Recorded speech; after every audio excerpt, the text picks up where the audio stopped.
Hi friends, welcome back to NCERT in Telugu YouTube channel. నా పేరు Ashok. So ఇది మనకి 10th క్లాస్ పాలిటీ అంటే డెమోక్రటిక్ పాలిటిక్స్ అనే టెక్స్ట్ బుక్లో మనకి లాస్ట్ 2 చాప్టర్స్ పెండింగ్ ఉన్నాయి. ఆల్రెడీ జోయల్ సార్ మనకి ఈ ఫస్ట్ 6 చాప్టర్స్ ఎక్స్ప్లెయిన్ చేశారు.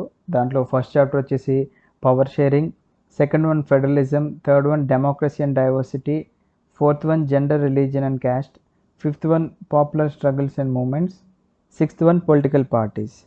సో ఇప్పుడు ఇది 7th చాప్టర్, దీని పేరు అవుట్కమ్స్ ఆఫ్ డెమోక్రసీ. అండ్ ఇంకొక చాప్టర్ ఉంది దీంట్లో, అది కూడా మనము డిస్కస్ చేసుకుందాం. దాని పేరు challenges of democracy. So outcomes of democracy మనము ఈ 6th క్లాస్ నుంచి పాలిటీలో చదువుకుంటూనే ఉన్నాం. డెమోక్రసీ అంటే ఏంటి అనే డెఫినేషన్ చూసుకున్నాం, దానివల్ల యూజెస్ అన్నీ చూసుకున్నాము. అసలు మెయిన్ అవుట్కమ్స్ ఏంటి డెమోక్రసీ నుంచి అనేది మనకి ఈ చాప్టర్లో డిస్కస్ చేస్తారు.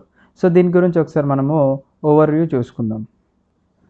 సో మనందరి మైండ్లో కూడా కొన్ని క్వశ్చన్స్ ఉంటాయి అన్నమాట. సార్ డెమోక్రసీ గురించి చెప్పుకున్నాం, అసలు డెమోక్రసీ అంటే అసలు ఏం చేస్తుంది, అసలు వాటి నుంచి వచ్చే అవుట్కమ్స్ ఏంటి, అంటే మనం ఏం అవుట్కమ్స్ ఎక్స్పెక్ట్ చేసుకోవచ్చు డెమోక్రసీ నుంచి.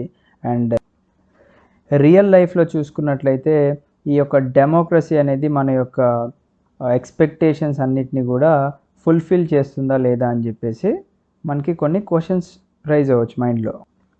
సో ఈ చాప్టర్లో మనం ఏం డిస్కస్ చేసుకుంటామంటే, అసలు మనము ఈ డెమోక్రసీని యూజ్ చేసుకొని అసలు ఏమేమి అవుట్కమ్స్ని ఎక్స్పెక్ట్ చేసుకోవచ్చు, అండ్ అలాగే యాక్చువల్ అవుట్కమ్స్ గురించి డిస్కస్ చేసుకుందాం. అంటే గవర్నమెంట్ యొక్క క్వాలిటీ ఎలా ఉంది, మన economic wellbeing, inequality, social differences, conflicts, and finally freedom and dignity. వీటన్నిటిని గురించి కూడా మనము ఈ చాప్టర్లో డిస్కస్ చేసుకుంటాం.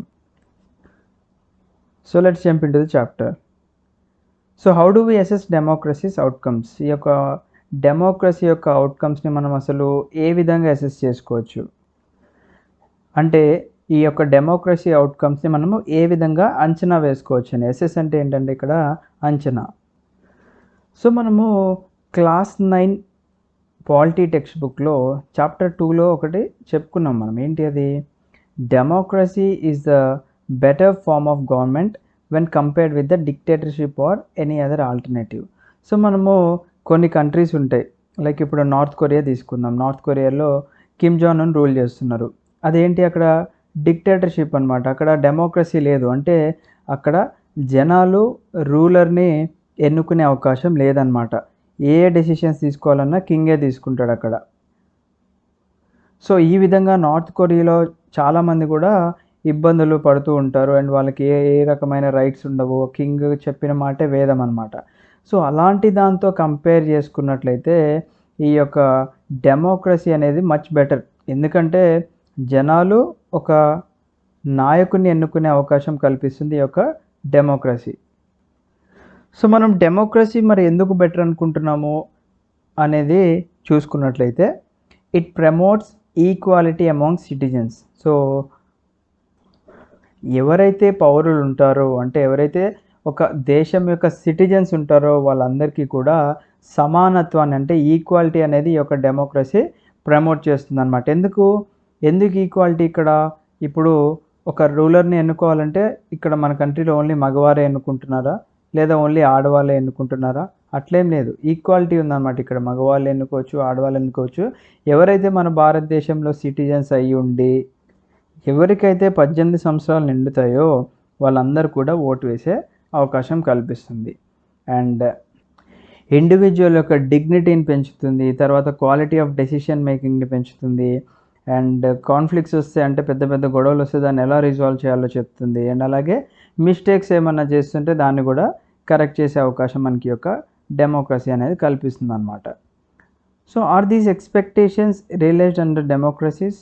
What we talk to people around us, most of them support democracy against other alternatives such as rule by a monarch or military or religious leaders. మరి ఈ democracy కింద పైన డిస్కస్ చేసుకునే ఎక్స్పెక్టేషన్స్ అన్నీ కూడా మనము రియల్ లైఫ్లో నెరవేరాయా లేదా అనేది మనకి ఒక క్వశ్చన్ మార్క్గానే ఉందన్నమాట. బట్ మనం ఎప్పుడైతే చుట్టుపక్కల ఉన్న జనాలతో ఈ డెమోక్రసీ గురించి, అంటే ప్రజాస్వామ్యం గురించి డిస్కస్ చేస్తున్నామో, వీళ్ళందరూ కూడా ఈ యొక్క, అంటే మన పాత మన గ్రాండ్ ఫాదర్స్ కానీ గ్రేట్ గ్రాండ్ ఫాదర్స్ కానీ అడిగితే వాళ్ళు చెప్తారనమాట ఎందుకు ఈ యొక్క మొనార్కీ కానీ లేకపోతే ఈ యొక్క మిలిటరీ గవర్నమెంట్ కానీ రిలీజియస్ లీడర్స్ వీళ్ళు ఉండడం కన్నా ఈ యొక్క డెమోక్రసీ ఎందుకు బెటరు. సో మరి ఈ యొక్క డెమోక్రసీనే బాగుంటుంది మాకు కింగ్స్ రూల్ కన్నా లేకపోతే మిలిటరీ రూల్ కన్నా లేదా ఒక రిలీజియస్ హెడ్ రూల్ చేసే కన్నా డెమోక్రసీ బెటరు అని చెప్పేసి అందరూ చెప్తున్నారు. బట్ రియాలిటీకి వచ్చేసరికి ఏమవుతుంది అంటే not so many of them would be satisfied with the democracy in practice. అంటే రియాలిటీలో చూస్తే డెమోక్రసీ అనేది అంత వర్క్ అవ్వదు. So we face a డైలెమా.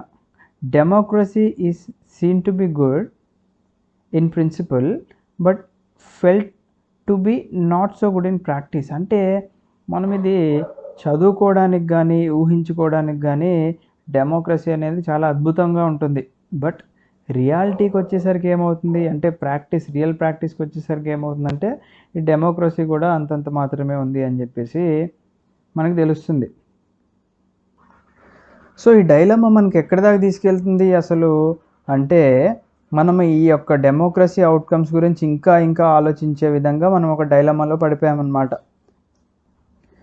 మరి do we prefer democracy only for moral reasons or or there some prudential reasons to support democracy too. అంటే మనము ఈ యొక్క డెమోక్రసీ అనేది కేవలం నైతిక విలువల గురించే పాటించడానికే తెలుసుకుంటున్నామా లేదా దీనికి ఏమన్నా స్పెసిఫిక్ అంటే ప్రుడెన్షియల్ రీజన్స్ ఉన్నాయా. అంటే ఏదైతే డబ్బు సంపాదనకి రిలేటెడ్గా ఉంటుందో దాన్ని ప్రుడెన్షియల్ అంటారు అనమాట, లైక్ బిజినెసెస్. సో డెమోక్రసీని మనము మోరల్ రీజన్స్ కోసం చూస్ చేస్తున్నామా లేదా మనకేమన్నా డబ్బులు సంపాదించే రీజన్స్ కూడా ఉన్నాయని చెప్పేసి మనం ఒకసారి చూసుకుందాం. Over 100 countries of the world today claim and practice some kind of democratic politics. So మనకి ఇప్పుడు చూడండి మన మోర్ దాన్ 190 కంట్రీస్ ఉన్నాయి కదా, దాంట్లో ఓవర్ 100 countries కూడా మన యొక్క డెమోక్రసీనే ఫాలో అవుతున్నాయి అన్నమాట. దే హ్యావ్ ఫార్మల్ కాన్స్టిట్యూషన్స్ అంటే వాళ్ళ యొక్క ఓన్ రాజ్యాంగాలు ఉన్నాయి వాళ్ళకి. దే హెల్డ్ ఎలక్షన్స్, వాళ్ళకి ఎలక్షన్స్ పెట్టుకుంటున్నారు. అండ్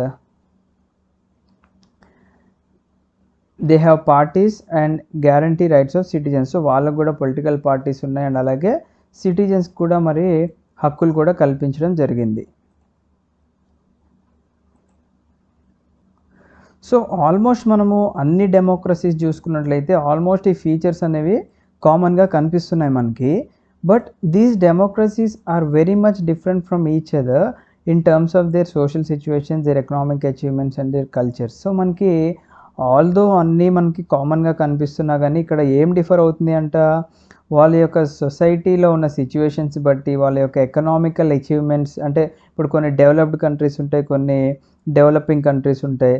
సో ఒక్కొక్క దగ్గర ఒక్కొక్క కైండ్ ఆఫ్ డెమోక్రసీ అనేది కనిపిస్తుంది అండ్ ఒక్కొక్క కంట్రీకి ఒక్కొక్క డిఫరెంట్ కల్చర్స్ అనేవి ఉంటుంది. కాబట్టి వాటిని బేస్ చేసుకొని ఈ యొక్క డెమోక్రసీ అనేది డిఫర్ అవుతూ ఉంటుంది అన్నమాట, కొంచెం అటు ఇటు మారుతూ ఉంటుంది. ఇప్పుడు ఫర్ ఎగ్జాంపుల్ మీరు తీసుకున్నారనుకోండి, కొన్ని కంట్రీస్లో మనకి ప్రెసిడెంట్ హెడ్ ఉంటాడు ఒక కంట్రీకి, కొన్ని కంట్రీస్లో ఏంటి ప్రైమ్ మినిస్టర్ హెడ్ ఉంటాడు. సో క్లియర్లీ మనకి ఇక్కడ వాళ్ళ యొక్క own democracies they can achieve are వాళ్ళు ఏం అచీవ్ చేసినా అచీవ్ చేయకపోయినా కానీ ఒక్కొక్క కంట్రీలో మనము ఒక్కొక్క విధమైన డెమోక్రసీ అనేది చూస్తూ ఉంటాం అనమాట. అంటే వాళ్ళ డెమోక్రసీని బేస్ చేసుకుని ఏదైనా అచీవ్ చేసినా చేయకపోయినా మనకు అనవసరం. ఎందుకంటే మనకి కామన్గా ఇక్కడ కొన్ని కనిపించినాయి ఇందాక, ఎలక్షన్స్ ఉన్నాయి, అంటే ప్రతి ఒక్క డెమోక్రసీలో పొలిటికల్ పార్టీస్ ఉన్నాయి, వాళ్ళ యొక్క ఓన్ కాన్స్టిట్యూషన్స్ ఉన్నాయి అండ్ అలాగే సిటిజన్స్కి రైట్స్ ఉన్నాయి అన్నమాట. సో మిగతాదంతా కూడా ఆ కంట్రీ మీద డిపెండ్ అయి ఉంటుంది. Our interest in and fascination for democracy often pushes us into taking a position that democracy can address all socio-economic and political problems. So మనకు అంటే ఓన్ కంట్రీస్లో డెమోక్రసీస్ని బట్టి అక్కడున్న జనాలు ఏం ఎక్స్పెక్ట్ చేస్తారు, సొసైటీలో ఉన్న ప్రాబ్లమ్స్ అన్నీ కూడా క్లియర్ అయిపోవాలి, ఎకనామికల్గా అందరు కూడా మంచిగా ఉండాలి, అందరికీ ఉద్యోగ అవకాశాలు కల్పించాలి అండ్ పొలిటికల్ ప్రాబ్లమ్స్ అన్నీ కూడా రీసాల్వ్ అయ్యే విధంగా ఉండాలి అనేది జనాల యొక్క ఎక్స్పెక్టేషన్ అన్నమాట.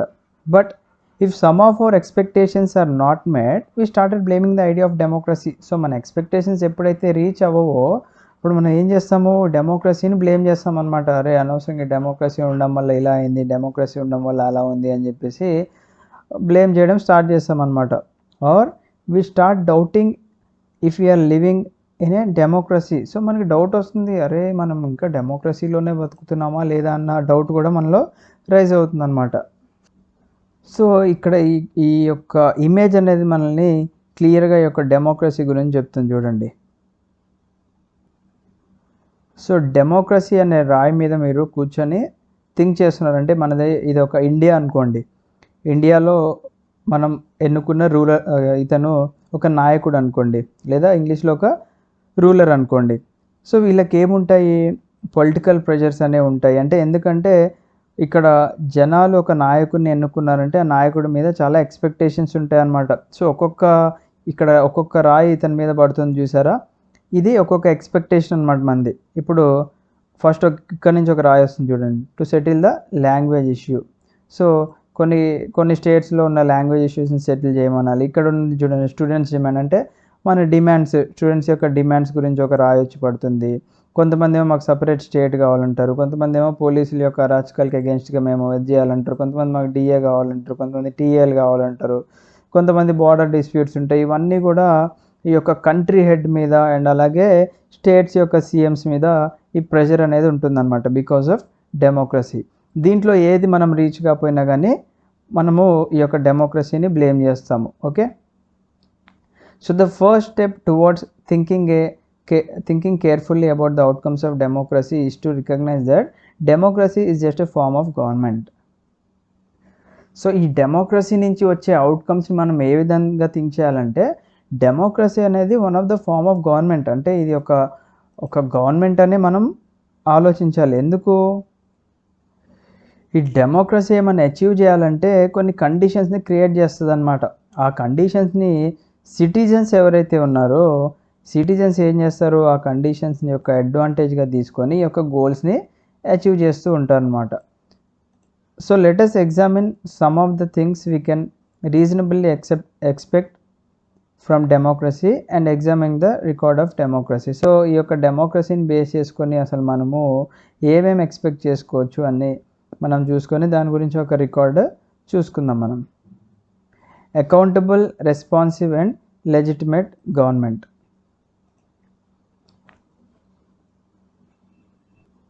సో డెమోక్రసీలో జనాల యొక్క కన్సర్న్ ఏంటి, జనాలు నాయకుడిని ఎన్నుకోవడానికి ఒక రైట్ అనేది కల్పించింది ఈ యొక్క డెమోక్రసీ.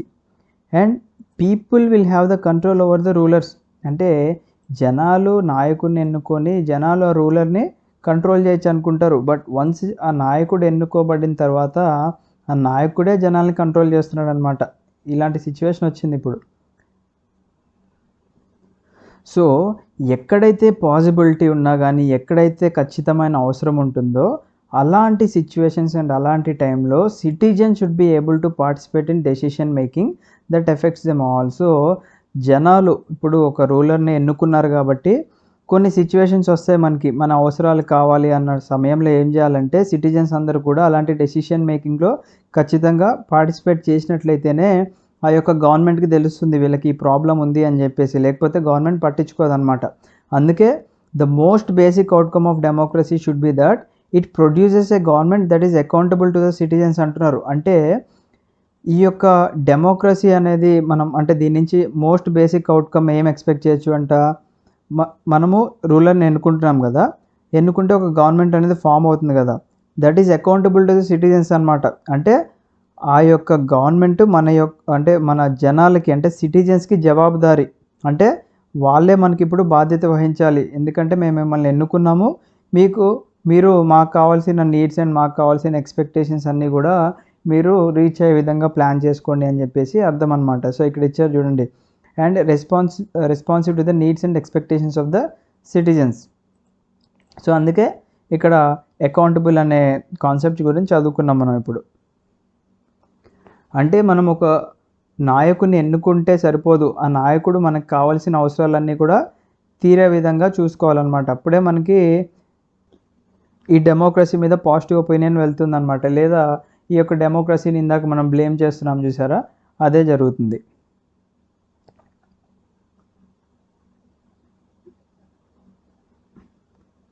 సో నెక్స్ట్ చూద్దాం. సో నెక్స్ట్ కామన్ క్వశ్చన్ అందరూ ఫేస్ చేసేది ఏంటో ఒకసారి చూద్దాం. Is the democratic government efficient? అంటే జనాలు నాయకుడిని ఎన్నుకుంటున్నారు, బాగానే ఉంది, మరి ఆ ఫామ్ అయిన గవర్నమెంట్ ఏదైతే ఉందో అది ఎఫిషియంటా కాదా, అంటే అది సమర్థవంతమైనదా కాదా అని చెప్పేసి ఇక్కడ ఒక క్వశ్చన్ అన్నమాట. అది జనాలకి ప్రయోజకరంగా ఉంటుందా లేదా అని చెప్పేసి మనం ఇక్కడ క్వశ్చన్ చేసుకోవచ్చు. సో దీనికి ఒకసారి ఇక్కడ ఏం చెప్తున్నారో చూద్దాం. Some people think that democracy produces less effective government. It is of course true that non-democratic rulers do not have to bother about deliberation in assemblies or worry about majorities and public opinion. So they can be very quick and efficient in decision making and implementation. So కొంతమంది ఇక్కడ ఏమనుకుంటున్నారంట, ఈ డెమోక్రసీతో form అయిన government ఏదైతే ఉందో ఇది less effective government అనుకుంటున్నారు. అంటే ఇది అంత సమర్థవంతమైనది కాదు అనుకుంటున్నారు. ఎందుకు? ఇప్పుడు కొంతమంది ఏం ఆలోచిస్తారు, డెమోక్రసీ లేకపోతేనే బాగుండు అని ఆలోచిస్తూ ఉంటారు. సో దానికి ఒకసారి ఇక్కడ చూద్దాం ఏం చెప్తున్నారు. It is of course true that non democratic rulers. So మనకి ఎవరైతే డెమోక్రసీ లేదు, అంటే మనకి మొనార్కీ కానీ డిక్టేటర్షిప్ కానీ లేకపోతే మిలిటరీ రూల్ ఉన్నప్పుడు they do not have to bother about deliberation in assemblies. అంటే వీళ్ళకి ఈ యొక్క అసెంబ్లీస్లోకి వెళ్ళి చర్చించే అవసరం కూడా లేదు. అండ్ అలాగే మాకు ఇంత మెజారిటీ వచ్చింది, మీకు ఇంత మెజారిటీ వచ్చింది అని చెప్పడం, అది కూడా అంటే ఆ యొక్క టెన్షన్ లేదు. అండ్ అలాగే పబ్లిక్ నుంచి ఒపీనియన్ తీసుకునే అవసరం కూడా లేదనమాట. సో ఏదైతే డెసిషన్స్ తీసుకుంటారో, అంటే డెమోక్రసీ కాకుండా వేరే ఫామ్ ఆఫ్ ఏవైతే ఉన్నాయో వాటన్నిటిలో కూడా డెసిషన్స్ అన్నీ చాలా క్విక్గా తీసుకుంటారు. అండ్ అలాగే ఇంప్లిమెంటేషన్ కూడా చాలా ఫాస్ట్గా జరుగుతుంది. But democracy is based on the idea of the deliberation and negotiation. So ఇక్కడ డెమోక్రసీకి వచ్చేసరికి ఏమవుతుంది, జనాలు ఒక నాయకుడిని ఎన్నుకున్నారు కాబట్టి ఆ నాయకుడు వాళ్ళందరికీ రెస్పాన్సిబుల్ కదా. సో మనకి అసెంబ్లీలు పెట్టుకుంటారు, అసెంబ్లీలో ఏంటి చర్చించాలన్నమాట. ఒక పర్టికులర్ టాపిక్ ఉందనుకోండి, దాని గురించి వాళ్ళు చర్చించుకొని ఇది మన జనాలకి మంచిగా రిసీవ్ చేసుకుంటారా లేదా, ఇది ఆ జనాలకి ఒక పాజిటివ్ ఇంపాక్ట్ ఇస్తుందా నెగిటివ్ ఇంపాక్ట్ ఇస్తుందా అని చెప్పేసి నెగోషియేట్ చేసుకున్న తర్వాత ఈ యొక్క డెసిషన్ అనేది తీసుకుంటారు. సో మనకి ఇక్కడ ఏమవుతుందంటే కొంచెం టైం డిలే అనేది ఉంటుందన్నమాట డెమోక్రసీలో. అంత మాత్రాన మరి మన డెమోక్రటిక్ గవర్నమెంట్ అనేది ఇన్ఎఫిషియంట్ అని చెప్పేసి మనము క్వశ్చన్ చేసుకోగలమా? బట్ ఇక్కడ ఏంటంటే కొంచెం డెసిషన్ మేకింగ్ అనేది కొంచెం టైం టేకింగ్ కాబట్టి డెసిషన్ అనేది తీసుకుంటారు, బట్ ఇక్కడ లేట్ అవుతుంది అనమాట compare to other forms of government. So time delay గురించి మనము డిస్కస్ చేసుకున్నాం కదా, డెమోక్రసీలో స్లోగా ఉంటుంది అండ్ వేరే దాంట్లో ఫాస్ట్గా డెసిషన్ తీసుకుంటామని చెప్పేసి. సో దీని గురించి మనం ఒకసారి చూసుకున్నట్లయితే, imagine a government that may take decisions very fast. So మీరు ఒక గవర్నమెంట్ ఉంది, డెసిషన్స్ అనేవి చాలా ఫాస్ట్గా తీసుకుంది. అంటే మీరు ఒక ఇష్యూ రైజ్ చేశారు, ఎమ్మటే దాని మీద ఒక డెసిషన్ అనేది తీసుకుంది. But it may take decisions that are not accepted by the people and may therefore face problems. So వీళ్ళు తీసుకున్న క్విక్ డెసిషన్ ఏదైతే ఉందో జనాలకి అది అంగీకరించే విధంగా లేకపోతే ఆ డెసిషన్ తీసుకొని వేస్ట్ కదా. In contrast the democratic government will take more time to follow procedures before arriving to decision. అందుకే డెమోక్రటిక్ గవర్నమెంట్లో ఏం జరుగుతుందంటే ఫ్రెండ్స్, ఇక్కడ ఏదన్నా డెసిషన్ తీసుకోవాలంటే ఒక 100 మందిని సంప్రదించి ఆ డెసిషన్ అనేది తీసుకుంటారు. అంటే క్విక్ డెసిషన్స్ ఎప్పుడు కూడా మన వాళ్ళు తీసుకోరనమాట డెమోక్రటిక్ ఫార్మ్ ఆఫ్ గవర్నమెంట్లో. But because it had followed procedures, its decision may be both more acceptable to the people and more effective. So the cost of time that democracy place it perhaps worth it. So మనకి ఏదైతే మన democracy యొక్క procedures follow అయ్యి ఈ decision అనేది తీసుకుంటుందో దీన్ని జనాలు కూడా ఏం చేస్తారంటే అంగీకరిస్తారు. అండ్ అలాగే ఈ యొక్క డెమోక్రటిక్ గవర్నమెంట్ కూడా కొంచెం ఎఫిషియెంట్గా ఉంది అని చెప్పేసి మన వాళ్ళు ఆలోచిస్తారనమాట. So the cost of time that democracy pays is perhaps worth it. అంటే మీరు క్విక్ డెసిషన్స్ తీసుకొని జనాలకి ఇష్టం లేనటువంటి డెసిషన్స్ తీసుకునే బదులు కొంచెం స్లో డెసిషన్స్ తీసుకున్నా కానీ జనాలు యాక్సెప్ట్ చేసే విధంగా ఉన్న డెసిషన్ తీసుకుంటే అది వర్త్ ఇట్ అంటున్నారు.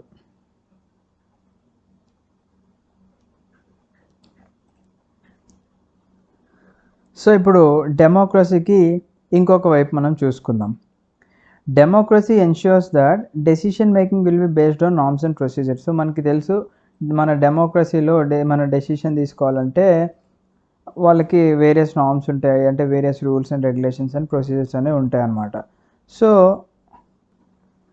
సో ఒక సిటిజన్కి అంటే ఒక పౌరుడికి who wants to know if a decision was taken through the correct procedures can find this out. అంటే ఈ యొక్క డెమోక్రసీలో తీసుకున్న ఒక డెసిషన్ ఏదైతే ఉందో అది కరెక్ట్గా ప్రొసీజర్ని ఫాలో అయ్యి తీసుకుందా లేదా అని చెప్పేసి మనం తెలుసుకోవచ్చు అనమాట. ఎందుకంటే because he or she has the right, అంటే మనకు ఆ హక్కు ఉంది, and the means to examine the process of decision making. అంటే మనం ఆ డెసిషన్ మేకింగ్ యొక్క ప్రాసెస్ అంటే దేన్ని బట్టి మీరు ఆ డెసిషన్ తీసుకున్నారు అని చెప్పేసి కూడా మనం అడిగే అధికారం అనేది ఉందన్నమాట. This is known as transparency.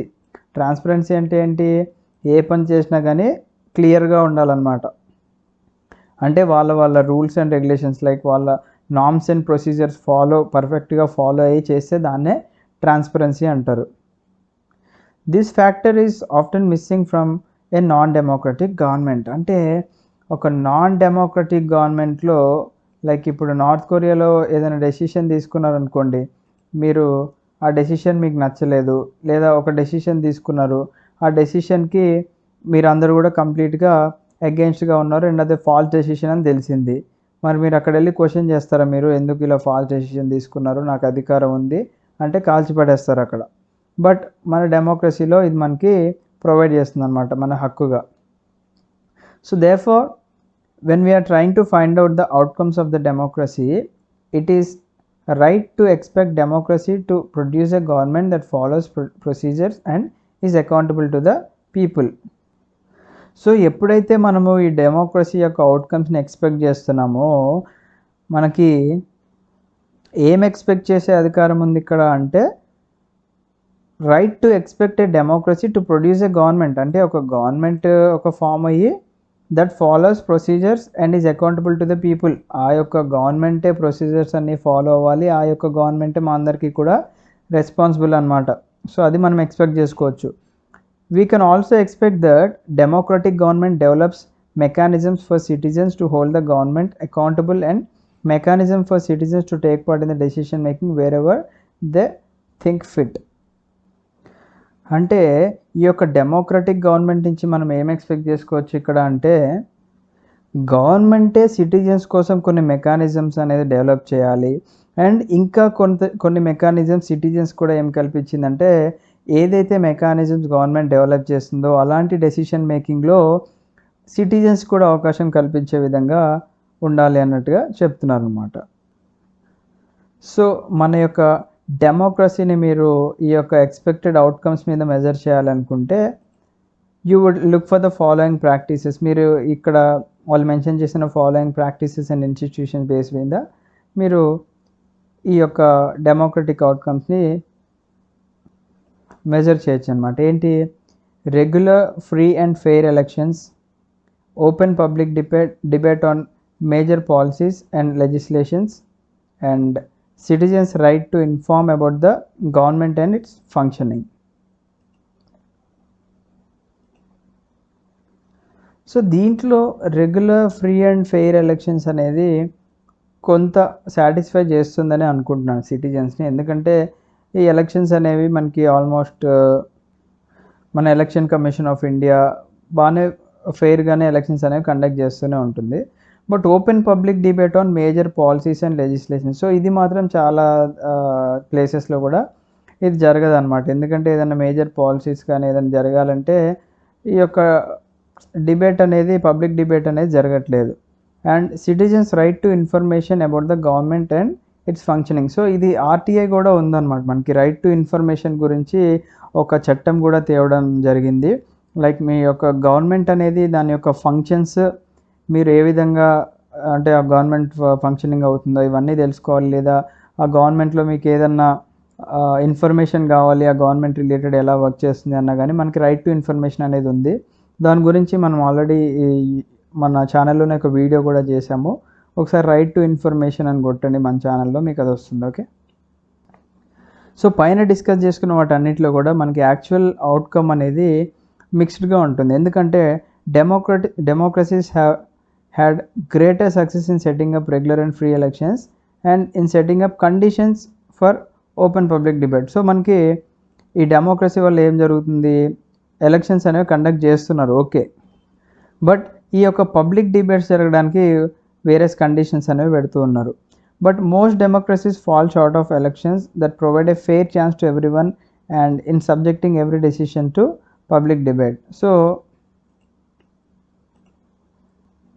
చాలా ప్లేసెస్లో కూడా ఈ యొక్క ఎలక్షన్స్ సరిగ్గా జరగకపోవడం, అంటే అక్కడ కొట్లాటలు జరగడం కానీ, లేకపోతే ఇప్పుడు ఫర్ ఎగ్జాంపుల్ ఛత్తీస్గఢ్ తీసుకున్నాం అనుకోండి, ఛత్తీస్గఢ్లో ఒకప్పుడు ఎలక్షన్స్ జరగాలంటేనే చాలా భయంగా ఉండేది, ఎందుకంటే అక్కడ నక్సలిజం ఎక్కువ ఉంటుంది కాబట్టి వాళ్ళ భయంతో చాలామంది ఓట్లు వేయడానికి వచ్చేవాళ్ళు కాదు. అండ్ లేకపోతే కొంతమంది పొలిటికల్ పార్టీస్ ప్రెజర్స్ వల్ల ఓన్లీ కొంతమందికి మాత్రమే ఈ యొక్క ఎలక్షన్లు పార్టిసిపేట్ చేసే అవకాశం కల్పించడము, అండ్ కొన్ని ప్లేసెస్లో ఓన్లీ కొన్ని క్యాస్ట్లు వాళ్ళని మాత్రమే ఓటు వేసే అధికారం కల్పించడము, అండ్ అలాగే కొంతమందికి మాత్రమే ఈ యొక్క గవర్నమెంట్ ఫెసిలిటీస్ కల్పించడం, ఇలాంటివి జరుగుతున్నాయి అన్నమాట. సో ఇలాంటి ప్లేసెస్లో ఏమన్నా పబ్లిక్ డిబేట్ చేయాలన్నా కానీ చాలా కష్టంగానే ఉంటుంది. So democratic government do not have a very good record when it comes to sharing information with citizens. So సిటిజన్స్తో అంటే జనాలతో ఏదన్నా ఇన్ఫర్మేషన్ షేర్ చేయాలనుకోండి, ఫర్ ఎగ్జాంపుల్ ఇప్పుడు ఏదన్నా ఒక డీల్ చేసుకున్నారు, అంటే వేరే కంట్రీతో ఏదైనా డీల్ చేసుకున్నారు మన ఇండియా, లైక్ వేరే కంట్రీ నుంచి ఒక 5 యుద్ధ విమానాలు తెప్పిస్తున్నామని చెప్పేసి ఒక డీల్ పెట్టుకున్నారు. ఇప్పుడు ఆ యొక్క డీటెయిల్స్ అన్నీ కూడా పబ్లిక్గా వాళ్ళు ఏమి చెప్పరు కదా, అంటే న్యూస్లోకి వచ్చేసి మాకు ఇంత ఖర్చు అయింది మొత్తం దాని డీలింగ్కి అది ఇదని ఏం చెప్పరు కదా, రఫ్గా వాళ్ళు ఒక అందాజా ఇంత అయినట్టుగా ఏదో అట్లా చెప్పేస్తారు, కానీ మనకు ఆ పేపర్ వర్క్ అనేది చూపించరు అనమాట. And all one can say in favor of democratic regimes is that they are much better than any non-democratic regimes in these aspects. So ఈ యొక్క డెమోక్రటిక్కి ఎవరైతే ఫేవర్గా ఉంటారో వాళ్ళందరూ కూడా ఈ యొక్క డెమోక్రసీనే బెటర్ నాన్ డెమోక్రటిక్ రెజిమేస్ కన్నా అని చెప్పేసి చెప్తూ ఉంటారు అన్నమాట.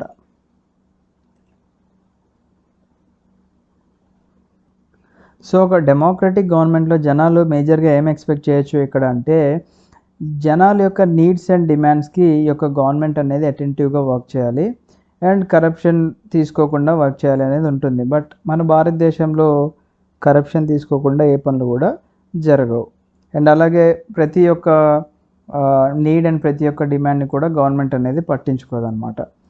The record of democracies is not impressive on these 2 counts. Yes obviously ఈ యొక్క 2 పైన డిస్కస్ చేసుకున్న needs and demands and corruption తీసుకుంటే మన ప్రీవియస్ రికార్డ్ చూసుకున్నా కానీ మన భారతదేశంలో డెమోక్రటిక్ గవర్నమెంట్ ఉన్నప్పటి నుంచి కూడా నాట్ ఇంప్రెసివ్.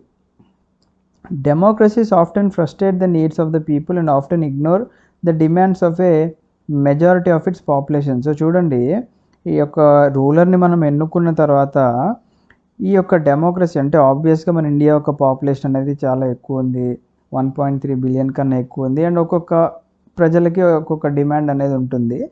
సో ఈ యొక్క డెమోక్రసీస్ అంటే జనాల యొక్క డిమాండ్స్ని ఏం చేస్తుంది అంటే ఇగ్నోర్ చేస్తుంది అన్నమాట.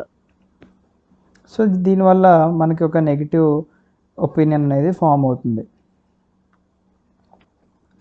The routine tales of corruption are enough to convince us that democracy is not free of this evil. So మన కరప్షన్ అనేది జరుగుతూనే ఉంటుంది, దీన్ని బట్టి చెప్పేయచ్చు మన యొక్క గవర్నమెంట్ ఏ విధంగా ఉందని చెప్పేసి. At the same time there is nothing to show that non democracies are less corrupt or more sensitive to people. అంటే మనం ఊరికే ఈ యొక్క డెమోక్రటిక్ గవర్నమెంట్ గురించే మాట్లాడుతున్నాం, అంటే మన భారతదేశంలో డెమోక్రసీ ఉంది, పనులు జరగట్లేదు, మన దగ్గరే కరప్షన్ ఉంది, మన దగ్గర పనులన్నీ స్లోగా అవుతున్నాయి, అది ఇదని డిస్కస్ చేసుకున్నాం కదా. బట్ అదే నాన్ డెమోక్రసీస్లో చూసుకున్నా కానీ వాళ్ళు తక్కువ కరప్షన్ ఏం కాదు, వాళ్ళు కూడా గట్టిగానే కరప్షన్ చేస్తున్నారు, అండ్ అలాగే జనాల యొక్క డిమాండ్స్ని వాళ్ళు అసలే పట్టించుకోవట్లేదని ఇక్కడ ఉద్దేశం. So there is one respect in which democratic government is certainly better than its alternatives. So democratic government మిగతా ఆల్టర్నేట్స్ లైక్ మొనార్కీ కానీ డిక్టేటర్షిప్ వీటితో కంపేర్ చేసుకున్నట్లయితే ఒక విషయంలో మాత్రం ఈ యొక్క డెమోక్రసీ అనేది చాలా బెటర్గా ఉంది అంటున్నారు. ఏంటి అది? Democratic government is a legitimate government అనమాట. అంటే మనము చట్టబద్ధమైన గవర్నమెంట్ అంటే న్యాయమైన గవర్నమెంట్ ఏదైనా కానీ మనకి న్యాయస్థానాలు ఉన్నాయి. ఆ కోర్ట్సే డెసిషన్స్ అనేవి మనకి ఈ యొక్క సివిల్ కేసెస్ కానీ లేకపోతే మనకి ఎలాంటి ఇష్యూస్ ఉన్నా మనం కోర్ట్ని అప్రోచ్ అవ్వచ్చు అనమాట.